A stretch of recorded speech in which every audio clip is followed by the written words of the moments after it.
Brick by brick, this mansion was built to keep the living out and the dead in.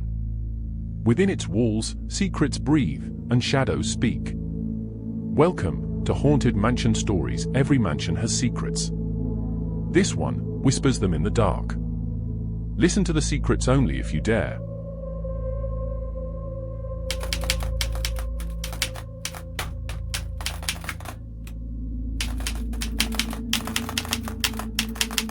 In the small, forgotten town of Eldridge Hollow, nestled between the jagged peaks of the Blackthorn Mountains, there lay a forest known only as the Whispering Woods.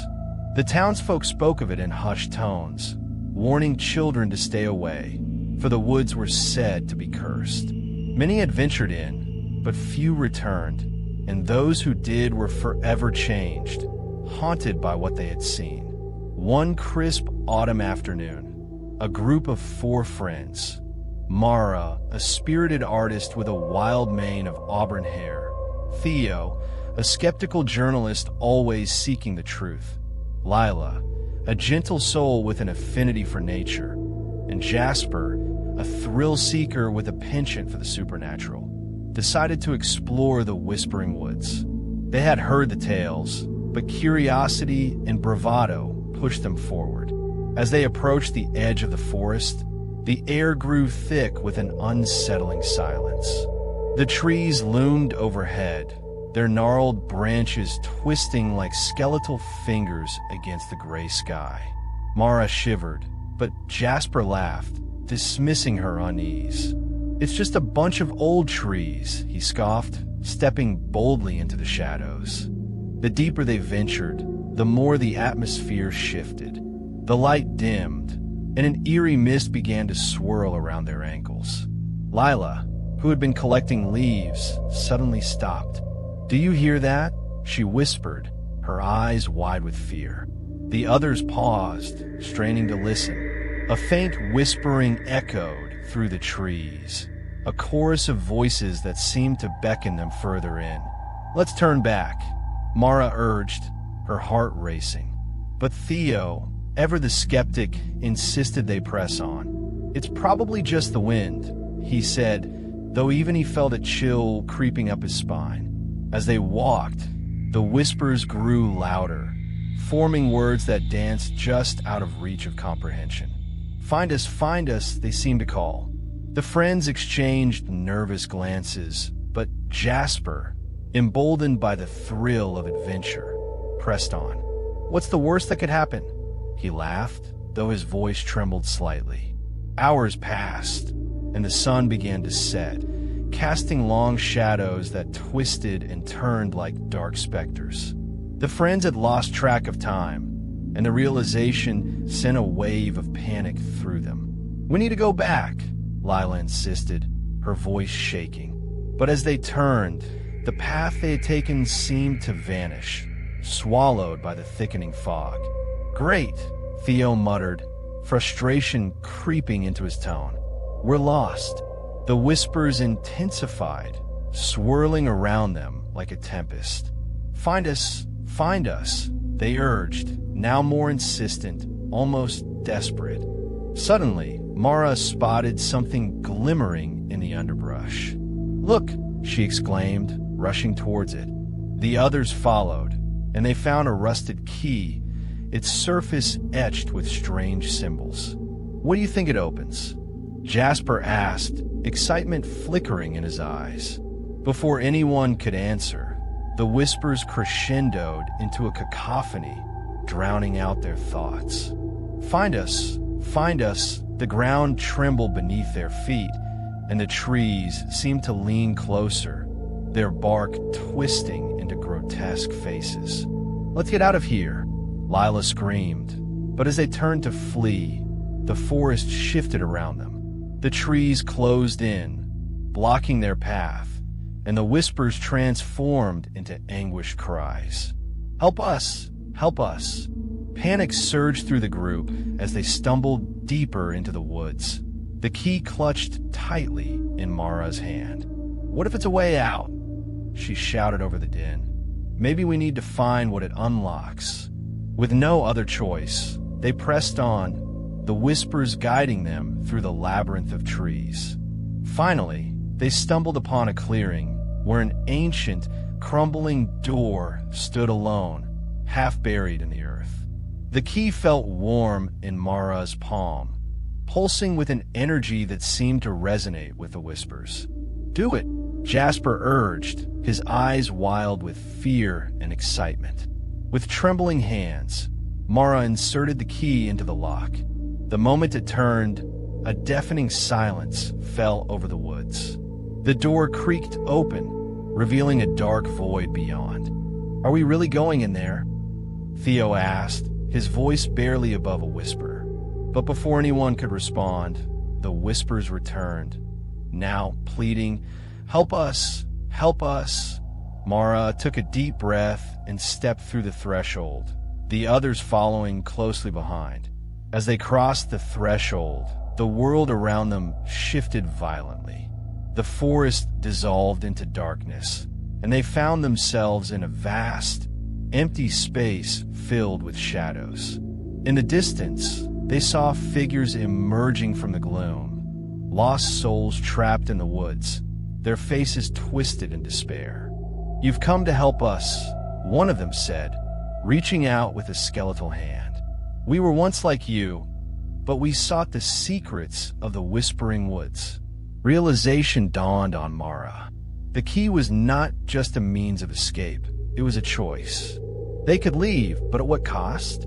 "We can't leave you here," she said, her heart aching for the lost souls.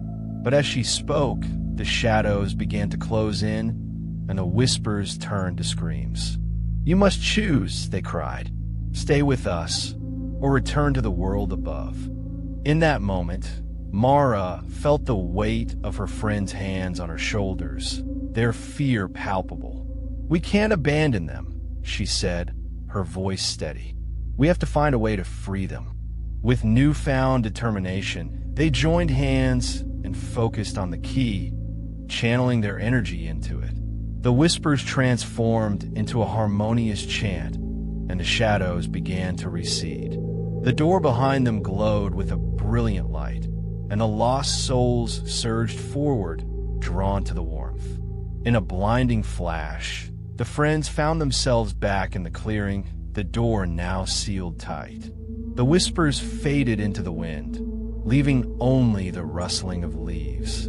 They stood together, breathless and shaken, but alive. As they made their way back through the Whispering Woods, the sun broke through the clouds, illuminating their path. They had faced the darkness and emerged stronger, forever changed by their encounter. The key, now a symbol of their bravery, hung from Mara's neck, a reminder of the souls they had left behind. From that day on, the friends vowed to protect Eldridge Hollow and its secrets, knowing that some whispers were best left unheard. And as the seasons changed, the Whispering Woods remained, a haunting reminder of the choices that lay within the shadows.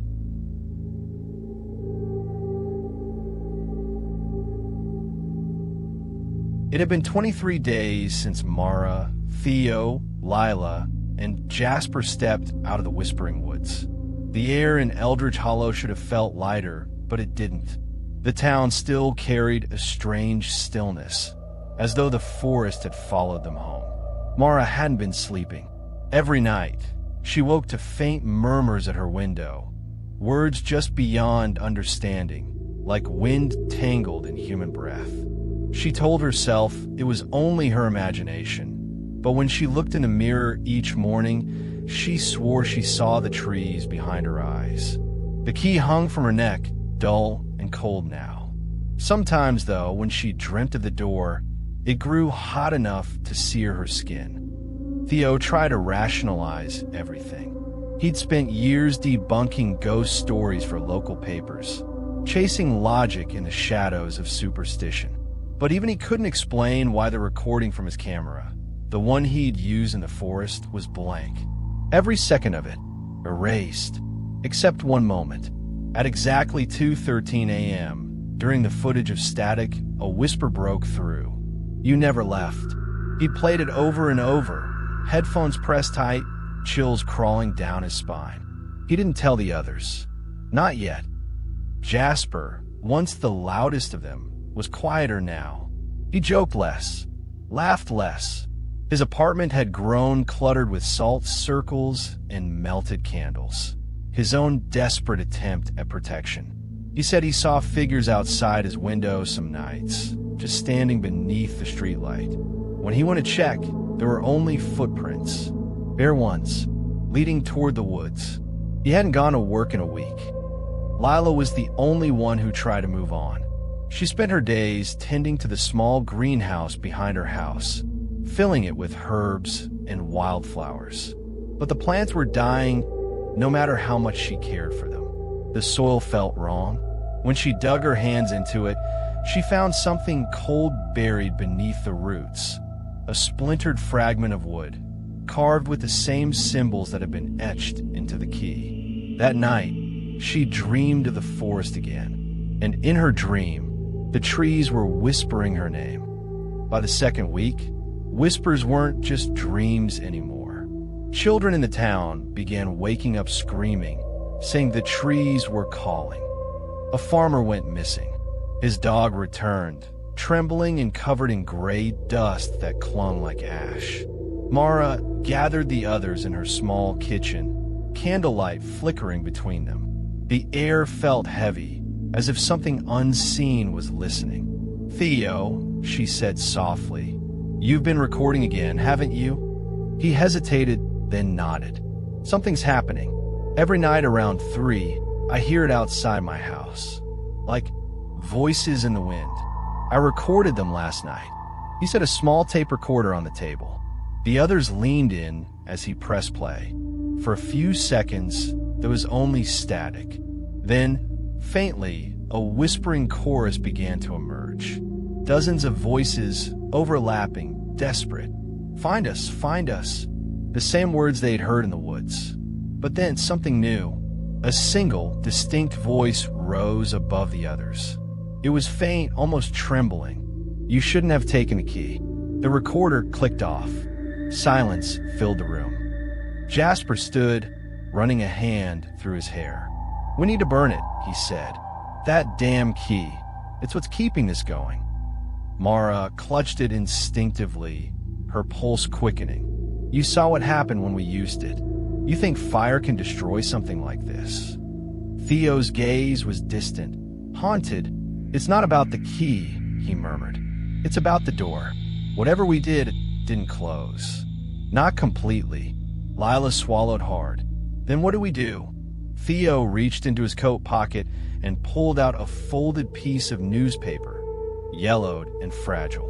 He spread it across the table. The headline read, "4 missing after entering Whispering Woods, 1893. The grainy photo beneath showed 4 young people standing at the forest's edge. Their faces were blurry, but Mara's breath caught in her throat. One of them looked just like her. "It's not the first time," Theo whispered.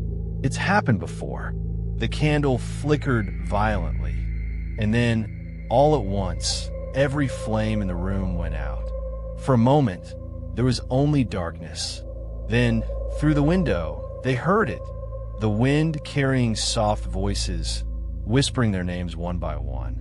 "Mara, Pow, Lila, Jasper." The whispers weren't coming from the woods this time. They were coming from inside the house.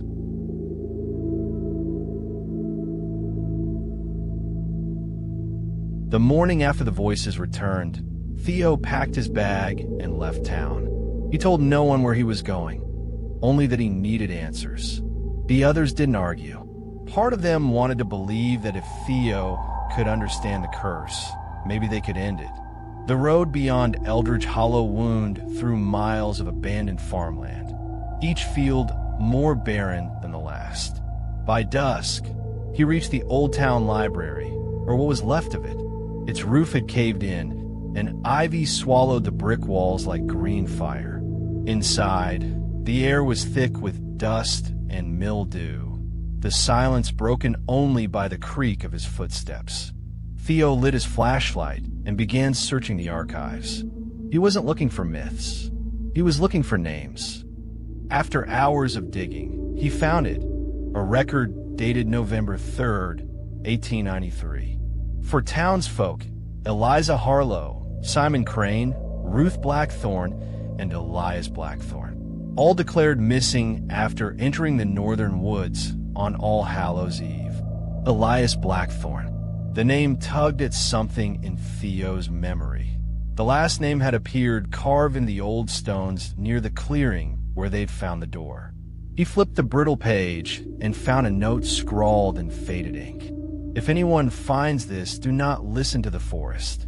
Do not follow the whispers. They promise salvation, but what they want is silence. E.B. Hauschapuns Guitgan. He searched the shelves again, and behind a rotted panel, he found something wedged deep inside the wall. A small leather-bound journal, wrapped in cloth and sealed with wax that had long since cracked. The first page bore the name, Elias Blackthorne, Keeper of the Woods. The journal was a confession. The forest speaks. It does not speak to all, only to those who hear grief in its voice. The whispers began when my sister Ruth vanished beneath the roots. I followed the sound of her crying until I found the door buried in the soil. The door was not made by hands. It was grown, shaped by the woods themselves. Theo's hands trembled as he turned the pages. The voices beyond the door begged for release. They said they were lost souls, trapped between life and death. I forged the key to free them, but when the door opened, something else came through. Something that wore my sister's voice. Now the whispers will not stop. They feed on memory, on guilt. They call out to the ones who mourn. I have locked the door again, but the key, it burns when I touch it. I fear the woods will one day call another to take my place. Theo closed the book, his breath shallow. The candle beside him sputtered, and for a moment he thought he heard a sigh, soft, sorrowful, drifting from the doorway. When he looked up, he wasn't alone. A figure stood at the far end of the library, tall, thin, draped in shadows. Its face was obscured, but its eyes glowed faintly, like dying embers. "Theo," it whispered, a voice he knew. It was Mara's. He froze. "Mara." The figure tilted its head. When spoke again, the voice cracked, layered with others. "You shouldn't have come alone." The light flickered. The air shifted. The shadow moved, closer now, fast and silent. Theo stumbled backward, clutching the journal. The candle snuffed out. He bolted for the door and didn't stop running until the trees swallowed the road behind him. By the time he reached town again, dawn was breaking. He looked down at his hand, the one that had held the journal, and saw thin black veins spreading from his fingertips, pulsing faintly beneath the skin. Later that evening, Mara, Jasper, and Lila gathered in her home once more. Theo laid the journal on the table. None of them spoke for a long time. Finally, Lila whispered, "What does it mean?" "Keeper of the Woods." Theo hesitated before answering. "It means someone has to carry the burden," he said softly, "to keep the whispers contained. And if no one does?" Mara asked. He looked at his trembling hand. "Then the woods will choose one of us." Silence filled the room. Outside, the wind rose, carrying faint, familiar voices. "Find us, help us." And beneath it, something new. The keeper must return.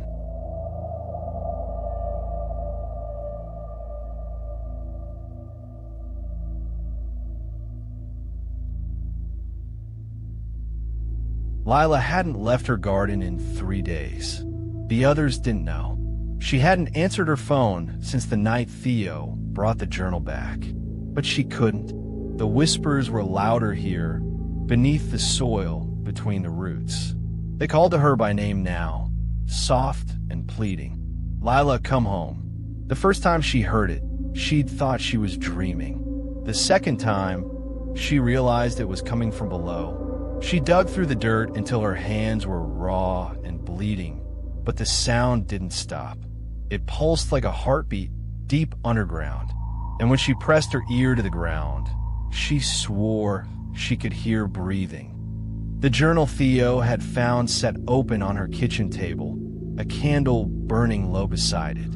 She'd read every word, the warnings, the rituals, the rambling prayers of Elias Blackthorn. But one passage had been underlined in shaking ink. The heart of the forest beats beneath the oldest tree. It remembers all who enter. It hungers for those who listen. Lila glanced out the window. The edge of the whispering woods loomed beyond her garden fence, shrouded in mist. The air was heavy with the scent of rain and decay. She should have been afraid, but something in her chest, something small and deep, ached to go back. So just before dawn, she packed a lantern, wrapped her hands in bandages, and followed the sound. The forest welcomed her. It was quiet, almost reverent, as if it had been waiting. The trees seemed to part as she walked, their branches bowing low. Mist curled around her feet, whispering her name with every step. "Lila, you heard us." She clutched the lantern tighter. "What are you?" she whispered. "Forgotten things," the voices murmured. "Roots left to rot, memories buried alive." She followed the whispers deeper until she reached a clearing she didn't recognize, a place where the air shimmered faintly, heavy with something old. At its center stood a massive tree, its bark black and cracked like old stone, its roots twisted in impossible directions, pulsing with a dull, reddish glow. And beneath it, a hollow in the ground, breathing softly like a sleeping creature. Lila approached. Her lantern flickered. As she knelt, she saw carvings etched into the trunk, hundreds of names spiraling upward, all the way to the crown. Some are fresh. Her own name was among them. Her breath caught in her throat. "What do you want from me?" The earth trembled. A soft hum rose from her roots. Not a sound, but a feeling vibrating through her bones. "To be remembered," the voices said. "The keeper forgets. The keeper seals. But we remain." A tear slid down Lila's cheek. "I don't understand." "You will." And then the ground split open. The soil collapsed beneath her feet, and she fell, not into darkness, but into light that burned like dusk. She landed hard on something soft and warm. When she looked around, she was inside a vast chamber beneath the roots. The walls were alive, veined with light that pulsed in rhythm with her heartbeat. In the center of the chamber lay something enormous, the gnarled remains of a human heart, half turned to wood, still beating faintly. The heart of the forest, and bound to it, tangled in roots, was a figure, skeletal, half-decayed, dressed in tattered 19th century clothing. Elias Blackthorn.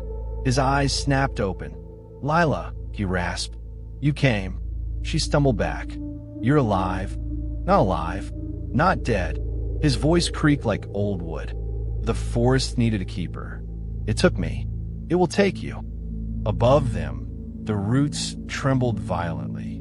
The whispers grew frantic, swirling through the chamber like wind in a storm. "Free us, free us." Lila pressed her hands to her ears. "I can't, I don't know how." Elias's eyes glowed faintly. "You already do," he whispered. "You've heard us since the beginning. The forest chose you." The roots uncoiled around him, reaching for her wrists. The heartbeat quickened. The air thickened with the scent of soil and blood. "Stop!" she screamed, but the roots coiled tighter, pulling her toward the heart. She felt it beating against her chest, sinking with her pulse until she couldn't tell where she ended and it began. "Become one," the whispers breathed. "Remember us." And then silence. When Mara and Theo finally found her, she was kneeling in the clearing, covered in soil. Her eyes were distant, unfocused. The great tree behind her stood still and silent. "Lila," Mara whispered. Lila turned slowly. There was a faint shimmer beneath her skin, like roots moving just under the surface. "I can hear them," she said softly. "All of them." Theo stepped forward. "The souls." She shook her head. "No, the forest."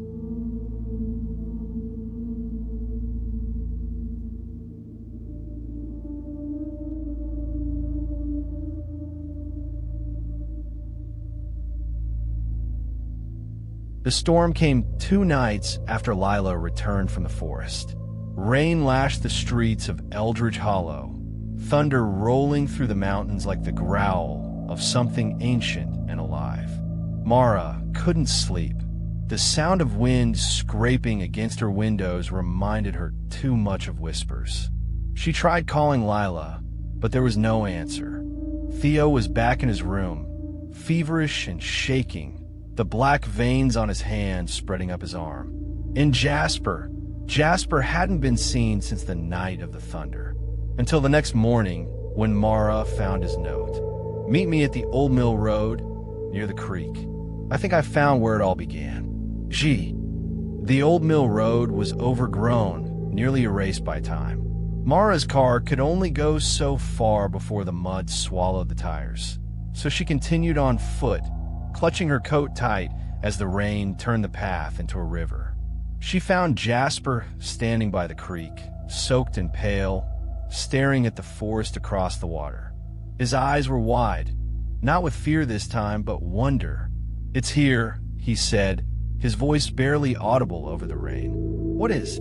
He pointed toward a shape barely visible through the mist, the faint outline of a crumbling stone archway. Vines and moss had claimed it, but the carvings were still visible, faces twisted in reverence and agony, roots wrapping around their mouths as if silencing them. "The lost village," Jasper murmured. "It's real." They crossed the creek and followed a narrow trail that descended into a hollow surrounded by towering pines. The deeper they went, the quieter it became. The rain muted, the world muffled as though they were stepping into another century. Then they saw them, ruins half buried in the earth. Houses made of stone and timber, their roofs caved in, their doorways warped by time. In the center stood a weathered statue, eroded but unmistakable, a woman with her hands clasped in prayer, her face upturned toward the sky. But she had no eyes, just hollow sockets filled with vines. At her feet, carved in fading script, "To the whispering God, who hears the forgotten." Mara's heart tightened. "This isn't just a curse," she whispered. "They worshipped it." Jasper nodded slowly. "Maybe that's why the door exists. Maybe it wasn't a prison, it was a temple." They explored the ruins for hours. Most of the buildings were empty shells, but one structure, a stone chapel, remained almost intact.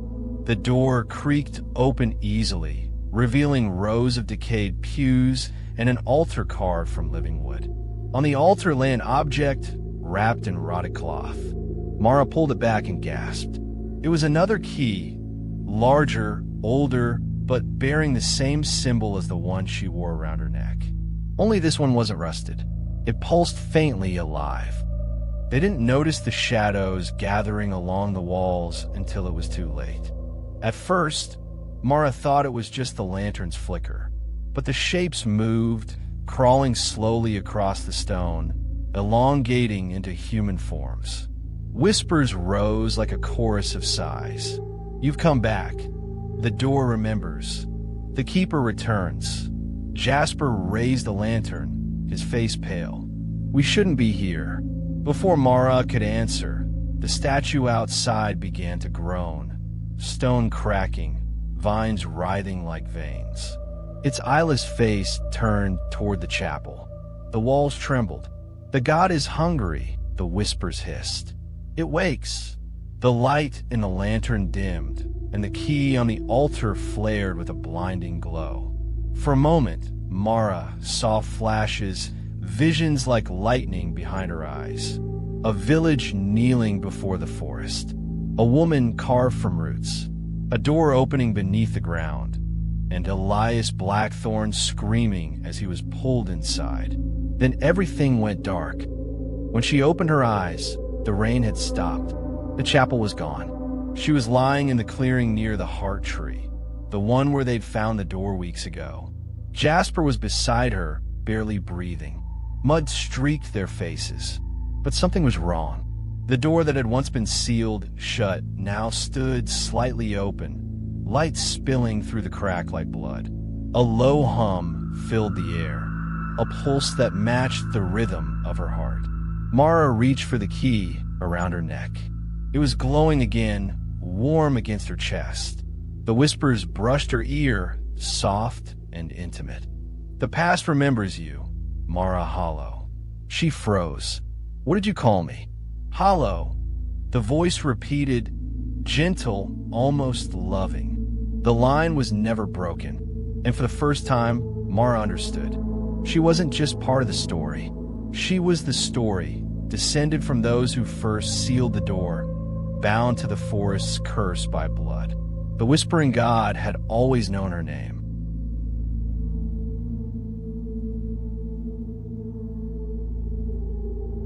The nightmares began 3 nights after the journal was opened. Lila would wake with dirt beneath her nails and the faint scent of moss on her skin. Her sheets were damp, her hair tangled with what looked like fine, red roots. Each morning she'd find a trace of mud on her floorboards, leading to the window. She stopped telling the others after the second night. They already looked at her differently since the forest had called her name. On the 4th night, she didn't fight the dream. She let it take her. She was standing in the woods again, barefoot, her breath hanging pale in the cold air. The trees loomed taller than she remembered, their bark slick with something that shimmered like oil. The earth pulsed faintly beneath her feet, a slow, steady rhythm. Ba-zoom, ba-zoom. It matched her heartbeat. Somewhere in the distance, she heard a woman humming, a soft, broken tune. It wasn't a song, but a lullaby made of grief. Lila followed it deeper into the forest. The trees began to change. Their roots twisted together like veins, forming walls around her path. The ground opened in places, revealing flashes of red light far below. And then she saw it, an enormous, ancient tree at the center of the woods.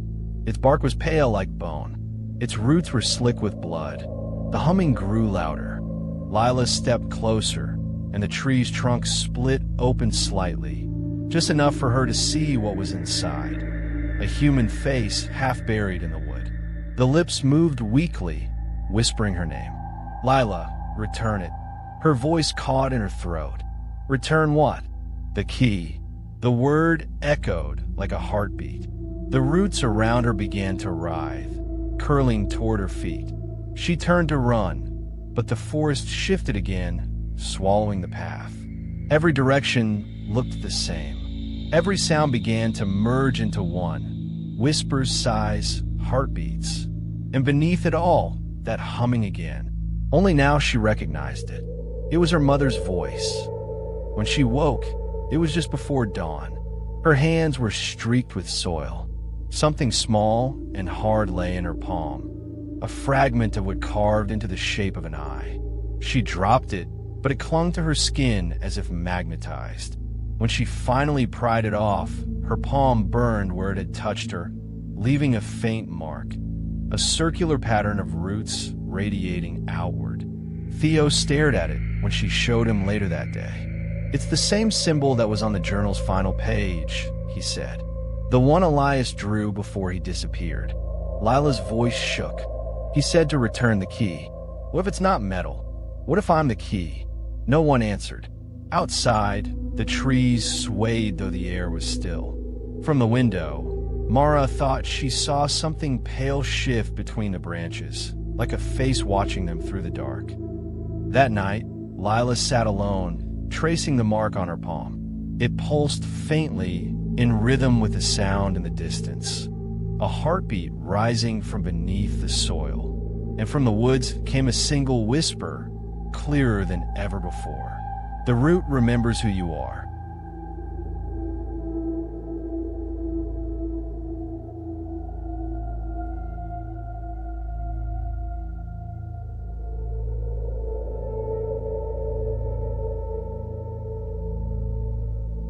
The days grew shorter after that. The air hung heavier, carrying the scent of wet soil and decay even when the skies were clear. Birds stopped singing near the edge of the forest. The few who still lived in Eldridge Hollow began to speak in hushed tones, as though afraid the woods were listening. Theo hadn't slept in 3 nights. Every time he closed his eyes, he heard the heartbeat again, faint at first, then louder, until it felt like it was thudding inside his skull. He tried to hide the spreading black veins beneath his gloves, but Mara saw. She didn't say anything at first. None of them did. They just kept meeting in the old church basement, candles flickering against the cracked plaster walls. The journal lay open between them, its pages curling from damp. The ink had started to run, yet new words kept appearing at the edges like mold growing from rot. The door stirs when grief feeds the soil. The keeper weakens. Another must take his place. Theo's hand trembled. It's rewriting itself. Lila looked pale, her palm still marked with a root-shaped scar. Then it's alive, she whispered, and it's using you. By the second week, Theo's reflection stopped matching his face. In mirrors, his eyes looked darker, too hollow, as if something behind them was staring back. His veins now crawled up his neck like spiderwebs of ink. When he spoke, his voice sometimes came out doubled, his own and something else layered beneath. He stopped eating. He stopped leaving the house.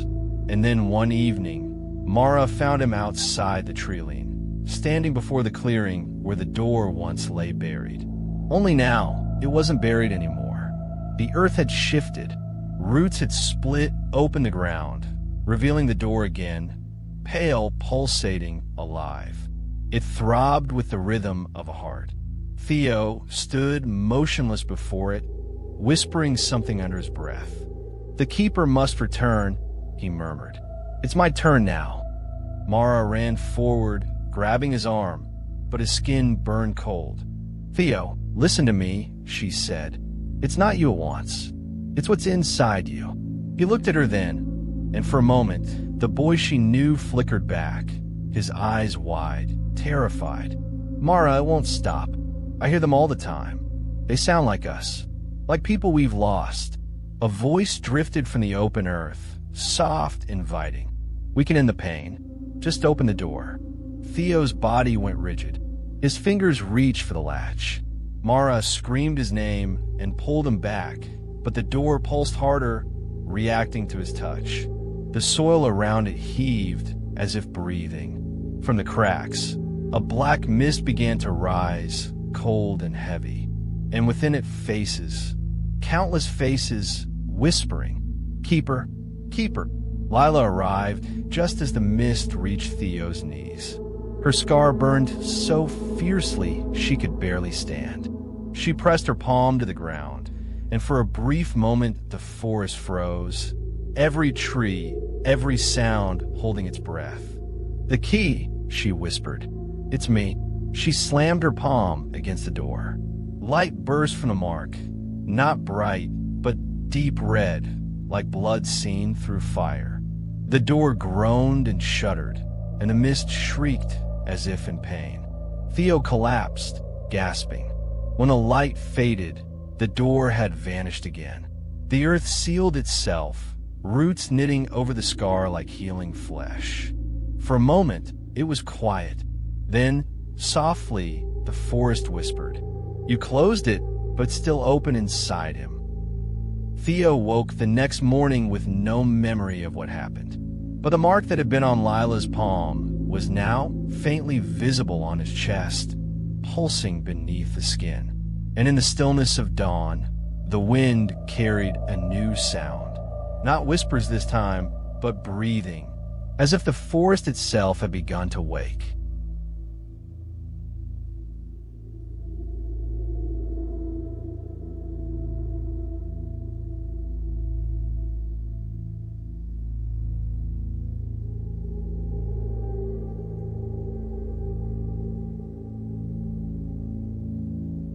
The morning after the door was sealed, Eldridge Hollow began to change. Not all at once. No thunderclap, no fire in the sky, but in the quiet, creeping way that rot spreads beneath the floorboards. The townsfolk felt it first in their bones. Their joints ached with the cold, even under sunlight. The air tasted different, heavy, metallic, tinged with something like moss. And then came the sound. Faint at first, a slow, rhythmic breathing that seemed to pulse through the ground. Theo woke to find roots growing through the cracks in his bedroom wall. They weren't normal roots, pale, slick, and faintly glowing like veins beneath skin. They moved when he looked away, coiling closer to his bed. He tore them down, but by nightfall they were back. Across town, Mara noticed the trees were leaning inward. From every angle, their branches bent toward the houses as if listening. When she passed the bakery, she saw a shape in the window. Not her reflection, but something standing just behind it. When she turned, there was only the wind and the faint hum of the woods. Lila stayed inside, clutching the mark on her palm. It had turned black overnight, its veins spidering up her arm. Every time she looked at Theo, the mark pulsed faster. "It's following us," she whispered. "It's using him to reach the town." Theo shook his head, pacing. "No, it's something else. It's hungry." That evening, the town's power flickered out. The silence that followed was absolute, and then the forest began to move. People woke to find their gardens overtaken by moss that pulsed like a heartbeat. Windows fogged from inside, dripping with condensation, though the air was dry. One woman claimed her husband spoke in his sleep, but when she woke him, his voice came from the roots pushing through the walls. By dawn, half the town had fled. The rest were either missing or whispering. Mara gathered what was left of the group: herself, Theo, Lila, and Jasper, who had returned after hearing rumors that the woods were spreading. They met in the old church once again, though now the walls were covered in vines. The crucifix above the altar had split down the middle, and from the crack, a faint red light seeped out. Lila stared at it, trembling. It's not the same forest anymore. Theo's voice was distant. Maybe it never was. Maybe this is what it always wanted. Mara turned to him sharply. "You're not thinking straight. The forest got inside your head. It's making you say things." He met her gaze, his eyes no longer human dark, but forest green. "Mara, I can hear it breathing." They decided to go back to the clearing, the place where the door had been sealed. The walk there felt longer this time. The paths had changed again. Trees rearranged themselves when they weren't looking. The forest pulsed under their feet, guiding them like veins leading to a heart. When they finally reached the clearing, the ground was no longer earth. It was flesh, soft, warm, rising and falling as though alive. The door was gone, but something larger had taken its place. A towering archway made of twisted roots, pulsating with faint red light. "The hollow," Lila whispered. "It's waking up." Jasper stepped forward, his voice breaking. "We did this. We opened it." Mara clenched her fists. "Then we ended." Theo walked closer to the archway. The light intensified, responding to him. "Mara," he said softly, "it doesn't want to destroy us. It wants to be us. The forest is tired of being forgotten." Before she could stop him, he stepped through the arch. The ground quaked. Every tree in the forest exhaled at once, a sound like the sigh of the dead. The light swallowed him whole, and in that instant the whispers stopped. Only one voice remained, deep, resonant, echoing through every branch and root. The keeper returns. The hollow breathes again. The sky above Eldridge Hollow turned the color of old blood, and from the woods, something vast began to stir. Not a beast, but the land itself, folding inward, reclaiming what was once its own. The hollow had awakened, and Theo was no longer human.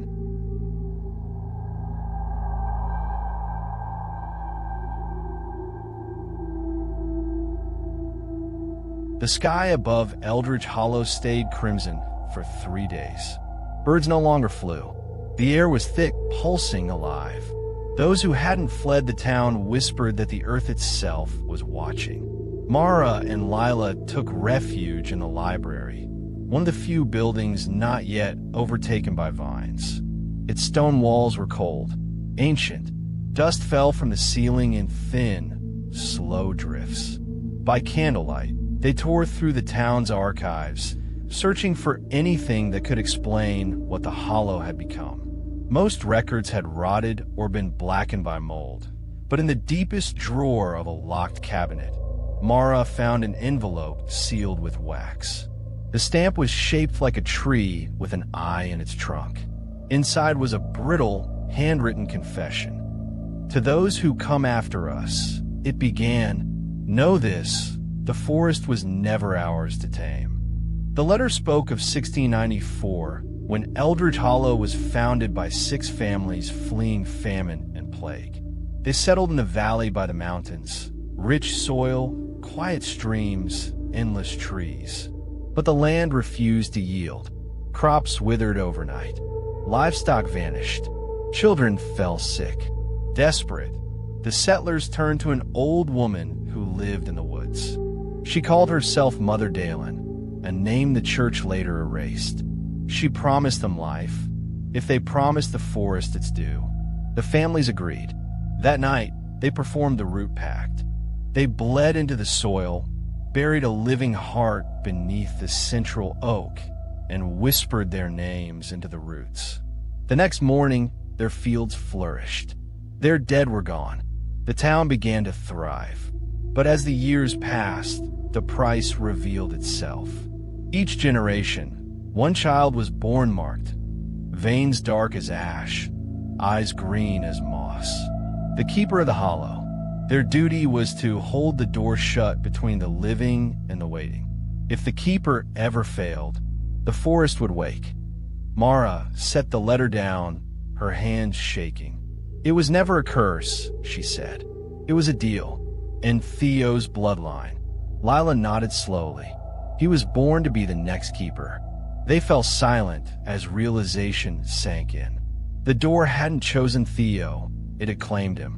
"He's the replacement," Mara whispered, "and now he's trying to finish what they started." Outside, the ground rumbled. The windows trembled in their frames.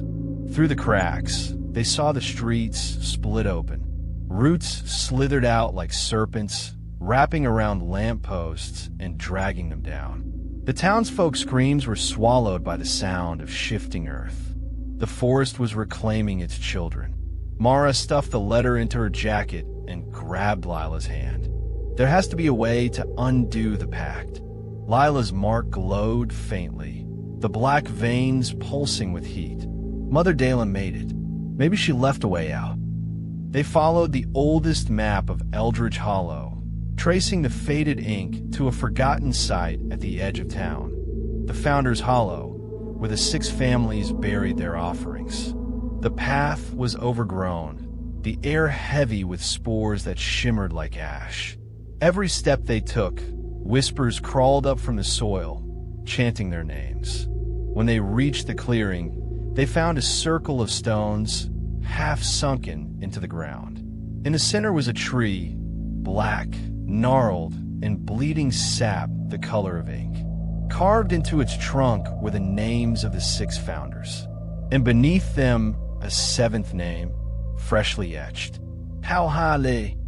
Lila touched the tree. The sap hissed beneath her fingertips. "He's part of it now." Mara's voice trembled. "Then maybe if we destroy it." Before she could finish, a whisper rose from the roots. Ancient, soft, almost tender. "You cannot unmake what was made with blood." The tree's bark split open like skin. From inside, a figure stepped out, a frail woman with hair made of vines and eyes of deep, dark soil. Her voice was the rustle of leaves in the wind. "I am Dalen, and the forest remembers every promise." Mara stood her ground. "Then tell me how to stop it." Dalen smiled, her teeth sharp as bone. "To end the pact, The keeper must surrender what was given, the heart that binds the hollow. Lila looked at her in horror. Theo's heart. The witch nodded slowly. We're yours, child. You carry the mark now. The ground trembled again, the red sky flashing brighter. The hollow was stirring, hungry for resolution. Mara whispered, "Then one of us must die." The witch's voice softened. "No, one of you must choose. The hollow takes only what it's offered." And as her words faded, the forest seemed to hold its breath. The choice was theirs: sacrifice one to seal the hollow, or let it consume everything.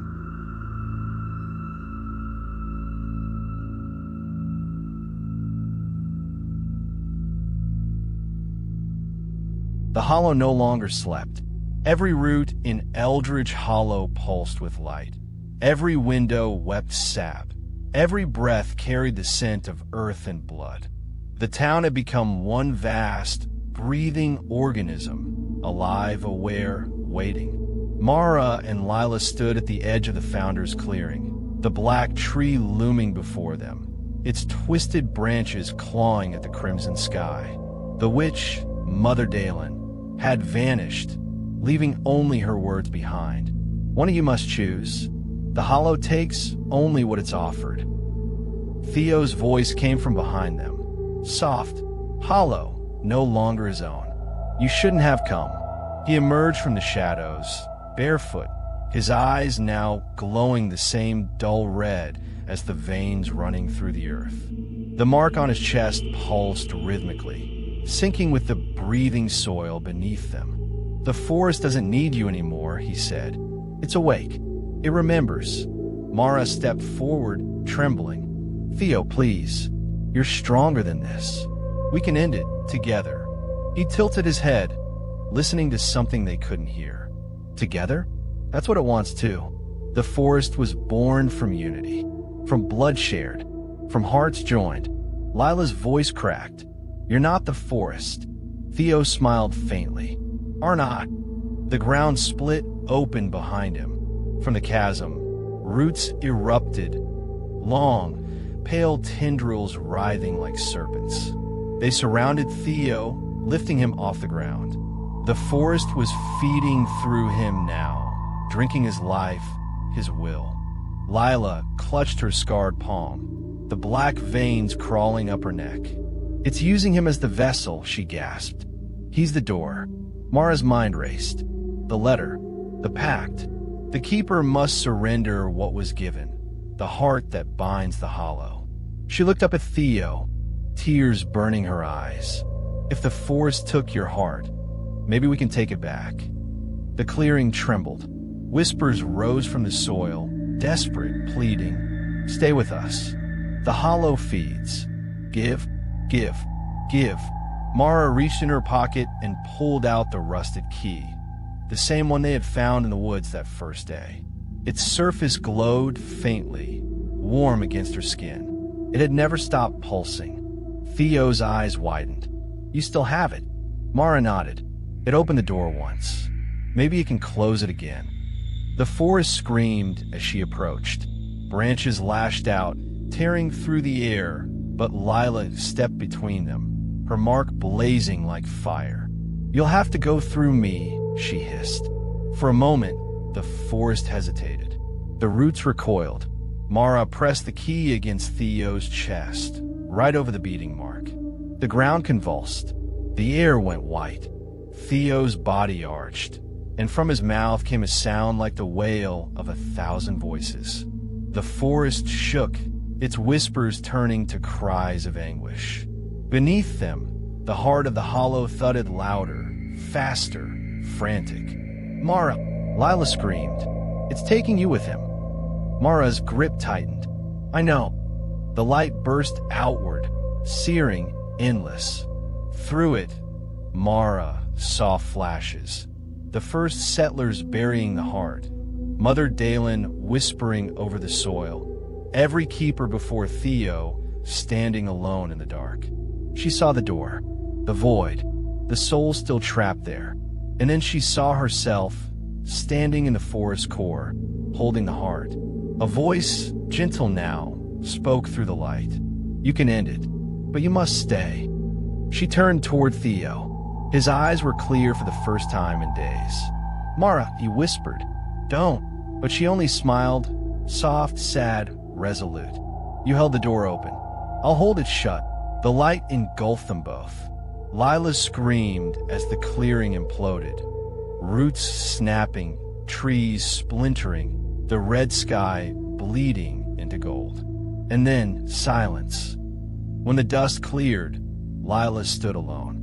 The black tree was gone. In its place, a ring of ash and a single object half buried in the soil. The rusted key, now cold and still. The forest was quiet again. The whispers gone. She picked up the key and pressed it to her chest, tears running down her face. "Thank you," she whispered. "Both of you." Weeks passed. The town slowly began to heal. The vines withdrew, the sky cleared, and for the first time in centuries, the whispering woods fell silent.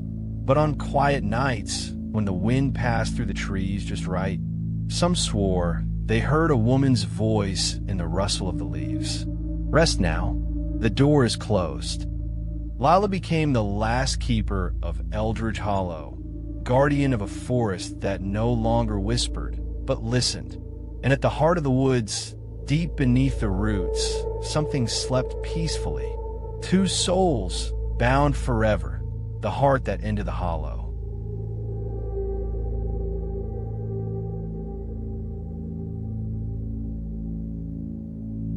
Leave now, but beware. The mansion remembers those who enter, and it will call you back. You've walked the halls, heard the voices, and felt the chill. The story ends for now, but don't forget to like and subscribe because the mansion waits. Always.